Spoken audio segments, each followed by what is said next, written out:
Advertising on Facebook and Instagram can be a great way to get you more leads, sales and customers, but only if you do it right. If you're just starting out with meta ads, or if you're experienced but you're not seeing the results that you were hoping for, it could be down to your ad targeting. Ad targeting can make or break your campaign. So, understanding how it works can make the difference between having an ad which is a money waster versus a profit generator. So one of the things I really like about the way that Meta works is that it allows you to go through a simple form and fill in all the information about your target audience.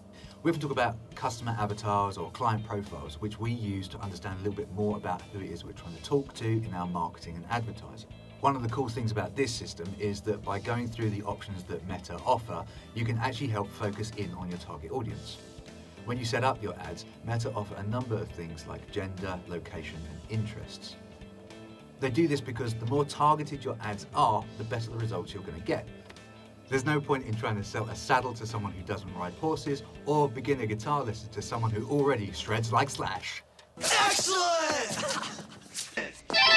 So what we can do is go through the form, look at all the options, and work out which ones would work with our target audience. And in doing so, we'll actually end up focusing in more on the target audience in the first place.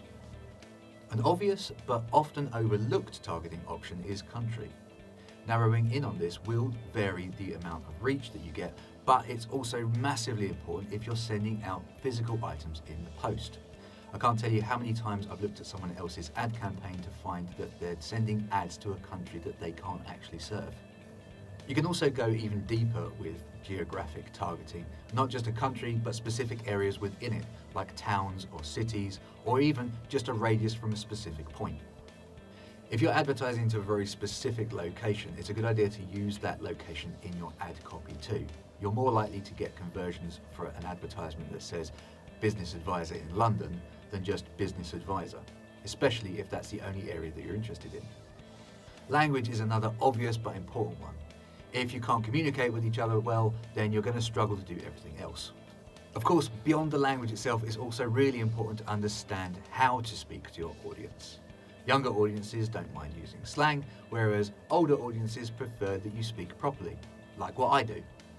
Which leads me neatly into the next demographic, which is age. Needless to say, this is really important. When you do use age as a demographic, bear in mind that if you're targeting people under 18, you're going to lose a bunch of the other targeting options. This is due to a law that basically says that children are not as capable of making sensible decisions when being served ads. Whilst it's not technically part of the targeting area of meta ads, you can also choose which platform that you want to advertise on. Remember that Facebook is great for an older audience, whereas Instagram speaks more to a slightly younger demographic. You can even target people based on the device that they're using. This could be really handy if you've got a separate landing page specific to mobile, and it could also be really good if you've got a piece of software that only runs on an Android device. Understanding which gender your target audience identifies as is also a really important demographic to consider.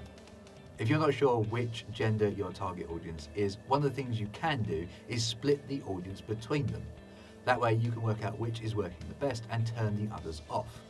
In fact, that method works well for all of the demographics that I've talked about today, and it's one of the things that we do on a regular basis for the ads that we run for our clients. The next few demographics I think take a little bit more thinking about than those last ones, but if you can get them right, they make a massive difference to the effectiveness of your ads. Education is one of those more complex demographics. Do you want to target secondary schoolers, people who've got a college education, or perhaps you need someone with a specific degree, like a degree in computer science? Moving on from education, we can also talk about job roles.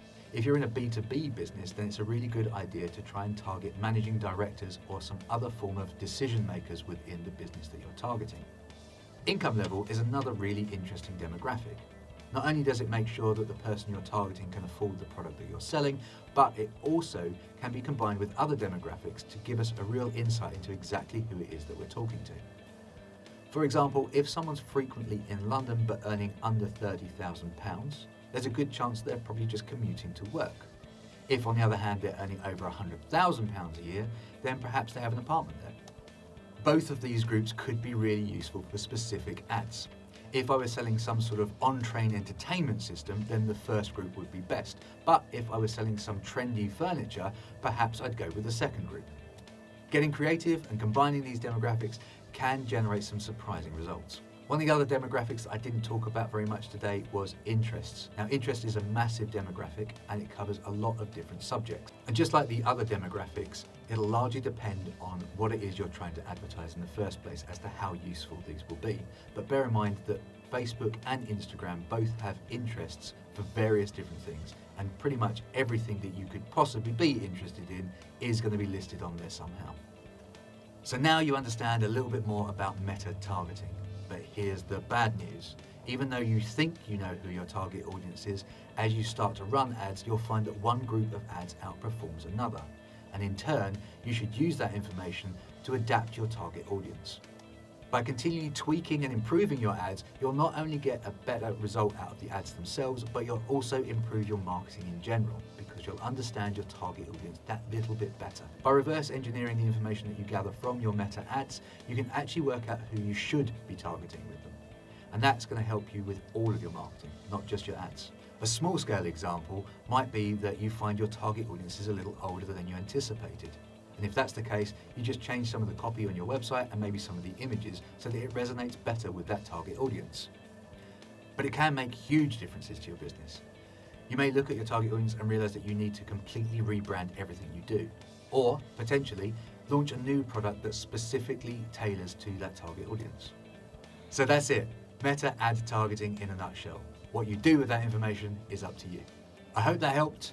Please remember to like and subscribe, and if you have any questions, leave them in the comments down below. Bye for now.